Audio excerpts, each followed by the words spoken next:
लोगों के ऐब उनको देख के मुंह दूसरी तरफ कर लीजिए, एज इफ कि आपने देखा ही नहीं उसको, ना उसको याद रखिए, ना याद होगा, ना कहीं जिक्र होगा उसका। और किसी की अपने साथ होने वाली गुफ्तगू का कोई भी हिस्सा, खा कितना ही वो गैरहम क्यों ना हो, उसको कोट मत कीजिए कहीं, अपनी जात तक रखिए।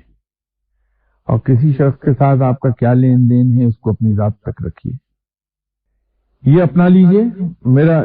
मुझे पूरी उम्मीद है कि ये मुरीद से मुराद तक का सफर आपका बड़ी जल्दी कट जाएगा।